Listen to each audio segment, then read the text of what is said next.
Waaleykum wa rahmatullah waa Sénégal di nuyu di ziar ñëpp bëgg na dellu si tuuti ci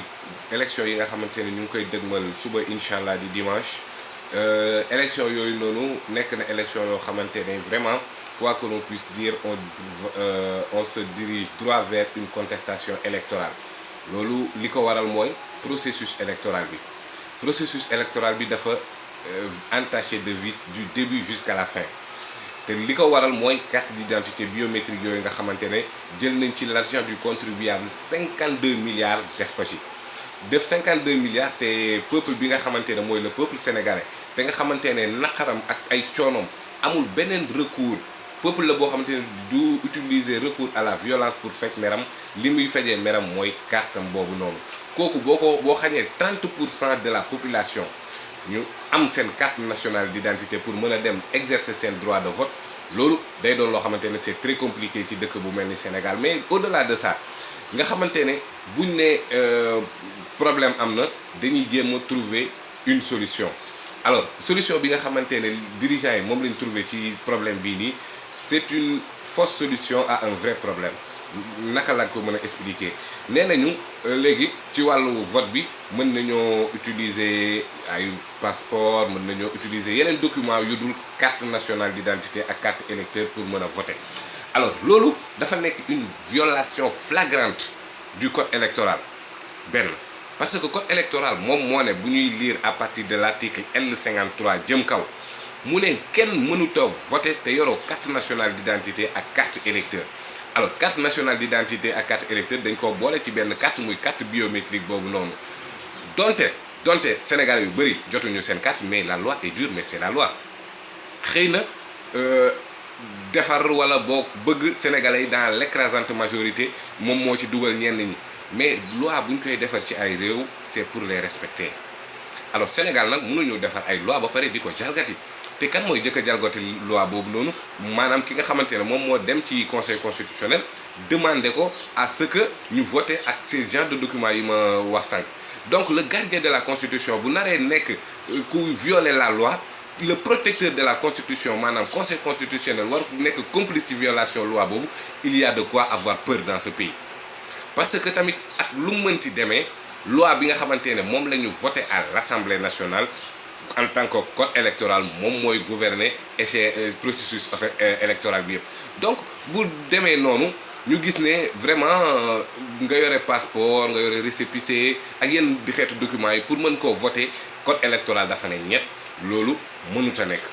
maintenant nem solution lañ doon soxla protocole CEDEAO dafa ne les règles du jeu électoral kenn mënu koo modifier 6 mois avant la date du scrutin alors loolu noonu tamit ñu violer ko parce que CEDEAO bi mu waxee que ni mënuñu violer les règles du jeu électoral 6 mois avant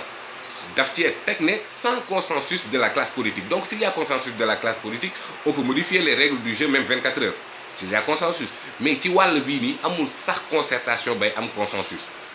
kon foofu problème la bu sérieux boo xamante ne ëllëg suba lu mënti xew ci réew mi ñi jël décision yooyu ils sont responsables ci li nga xamante ne moo nar a dal ci élection yi maanaam contestation bi nga xamante ne impérativement day am parce que dafa am ay votes yoo xamante ne ce seront des votes illégaux je pèse bien mes mots des votes illégaux parce que ku voté wul ak sa carte d'identité ak sa carte électeur bi nga voté c'est pas conforme à la loi du tout donc c'est illégal parce que domaine loi électorale c'est du domaine de la loi c'est du domaine législatif ce n'est pas du domaine réglementaire encore moins du domaine jurisprudentiel domaine réglementaire maanaam président de la république mënul jël décret pour wax loi électorale lu muy demee domaine jurisprudentiel mooy le juge il ne peut pas faire la loi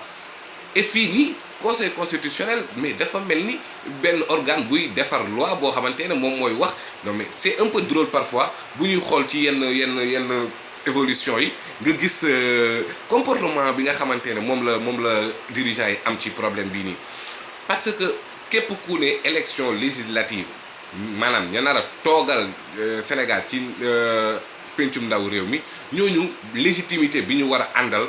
dayoo gi ñu war a am pour mën a défendre à bien les intérêts du peuple mais bu dee benn groupuscule moom moo ko fal wala boog ni ñu ko falee dafa entaché de vice ñun seen légitimité la ñuy jouer te nag ak lu mënti xew lu mënti xew lundi nañ xam ne le président de la République est responsable, le Conseil constitutionnel est complice loolu moom il faut le dire parce que ñoom ñoo andi méthode de vote boo xamante ne ce n'est pas conforme à la loi, ce n'est pas conforme ak protocole de CEDEAO bi nga xamante ne violé nañ ko ci manque de consensus boobu, manque de concertation. Donc am na violation à deux niveaux.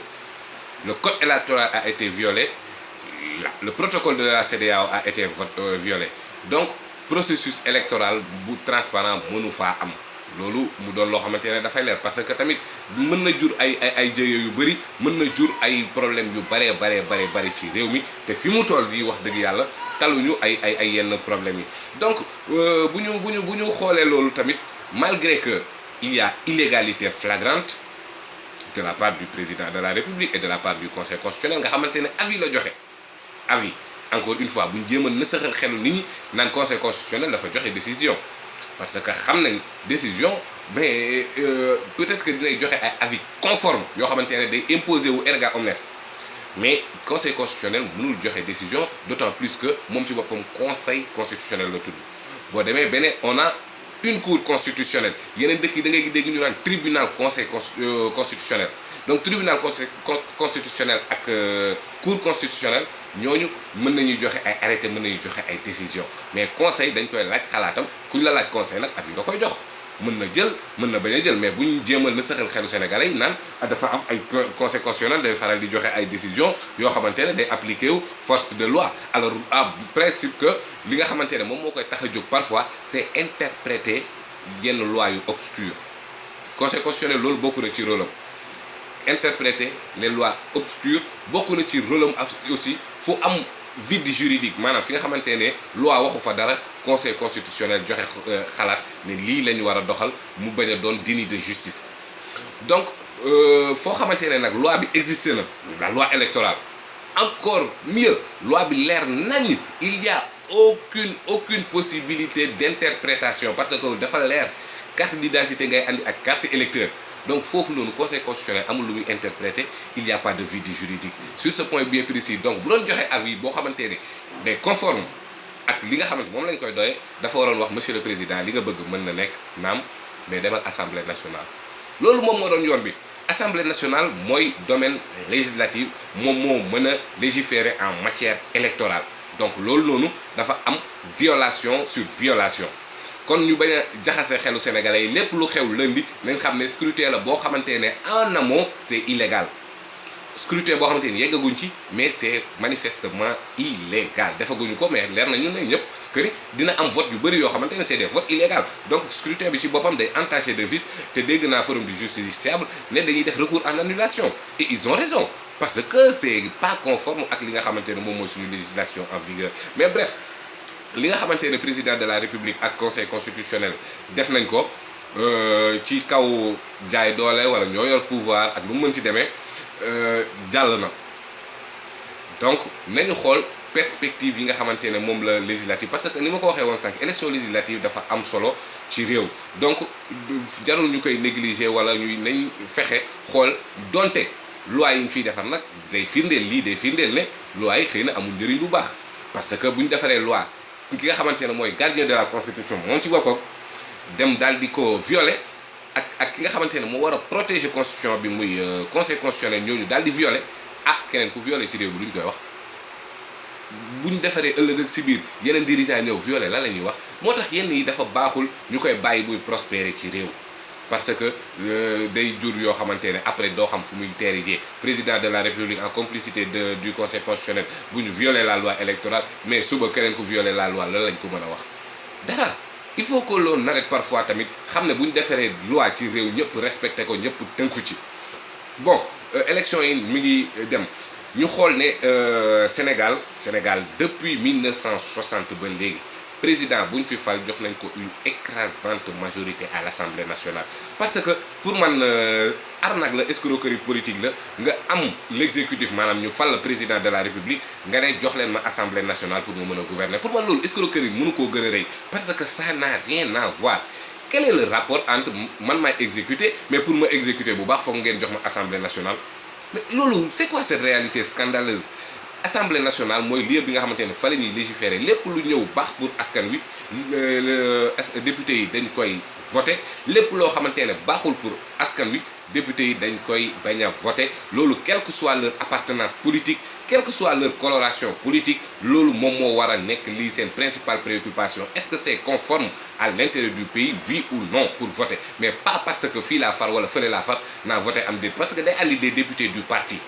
day andi des députés yoo xamante ne seen coloration politique moom moo leen orienté seen réflexion moom mooy orienté seen vote alors que li nga xamante ne moom moo war a orienté seen vote c'est la volonté populaire li nga xamante ne moom la askan wi bëgg li nga xamante ne moom moo ànd ak soxlay askan bi moom moo ànd ak intérêt askan bi mais pas coloration politique donc président de la république bu ne la jox ma exécutif jox ma assemblée jox ma lële c'est-à-dire que kooku dañu war a xam ne c'est un usurpateur et c'est un pouvoiriste noonu lañ ko mën a tuddee pourquoi moo wax loolu parce que d'abord ñun suñu système def na mel na noo xamante ne ki nga xamante ne moom mooy président de la république ak suñu hyper présidentialisme day am l'exécutif intégralement mais aussi day am une main sur l'organe judiciaire le pouvoir judiciaire nañ ko wax mais président de la république moo ci teg loxoom parce que suñu système judiciaire noonu la demee suñu système politique noonu la demee président en tant que président du conseil supérieur de la magistrature mais kooku amul une influence sur la justice en tant que supérieur hiérarchique des procureurs nga xamante ne ñoom ñooy yor l'opportunité des poursuites mu nekk seen supérieur hiérarchique mais kooku noonu amul la main forte sur l'organe judiciaire alors buñu boo amee ñaar yooyu noonu yëpp ba pare ne tegalaatal leen ba ci assemblée nationale Almaami Souleymane Baal nee na kooku dañ ko war a génne ci réew mi parce que amut xel parce que ku am xel mooy jox nañ la lii séddaleel yow bu ñàkk waree am sax yow yaa war a ñàkk mais au contraire duñ ko def dañuy laajaat des pouvoirs supplémentaires que sénégalais yi nag nañu yeewu parce que 47 listes pour faire un peu la différence entre le bien du mal dina xaw a jafe parce que campagne électorale bi suivre nañ ko mais lépp pëccëxoo la du début à la fin pëccëxoo la dégguñu vraiment débat d'idées di déplorer aussi violence bi nga xamante ne ànd na ci mais dégguñu des propositions bien que am na nag des listes yoo xamante ne c'est des listes sérieuses teg nañ ay orientation wax nañ li ñu bëgg wax nañ fi ñu jëm mais li ci ëpp dañ doon saboter te sabotage boobu noonu ñëpp xam nañ ne c'est des listes yoo xamante ne c'est des listes financées par le gouvernement par le régime ñoom ñoo leen def pour uniquement ñu jaxase xelu Sénégalais yi uniquement pour que yenn saa yi consensus dañ koy soxla pour comme ni ma ko waxee ji woon ci protocole CEDEAO bu ñu defaree 25 listes yoo xamante ne c'est des listes de face mais ñooñu bu ñëwee ne d'accord nañ ci lii d'accord nañ ci lële mais facilement dañuy am quorum wala dañuy am majorité wala dañuy am unanimité donc loolu noonu moom mooy problème bi fondamentalement donc ñu xool bu baax ki nga xamante ne mi ngi dem ci urne li muy def dafa am solo li muy def dafa nekk benn acte de responsabilité boo xamante ne daf koy topp les 5 ans à venir parce que vote tamit bu ñu ko sàgganee mooy ki nga xamante ne nii moom nga teg foofu noonu dénk naa la destiné de légiférer bi nga xamante ne moom la sénégalais yor kooku noonu boo ko defee pour 5 ans lépp lu mu ciy def parce que da nga ko voté ndax daf la jox xaalis wala daf la def lii wala daf la def leen lu mu fa def lu bon tamit day engager sa responsabilité ñu xam ko d'ores et déjà donc li nga xamante ne mu ngi jël de l'ampleur instant bi muy achat de conscience et on le déplore achat de conscience parce que ñi nga xamante ne ñoo nekk du côté du pouvoir am nañu xaalis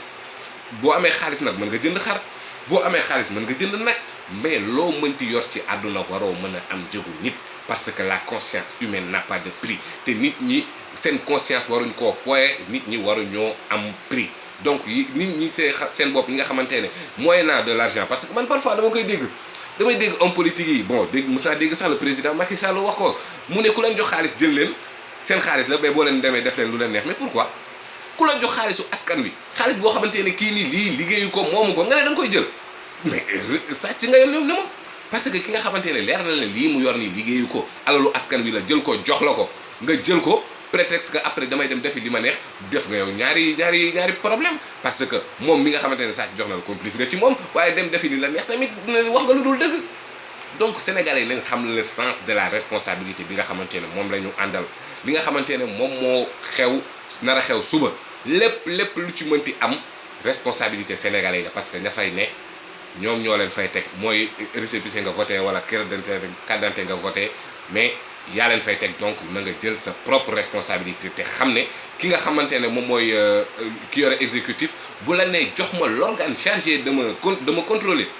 parce que assemblée nationale aussi day contrôler l'action du gouvernement mais jox ma ki may contrôler loolu foog naa ne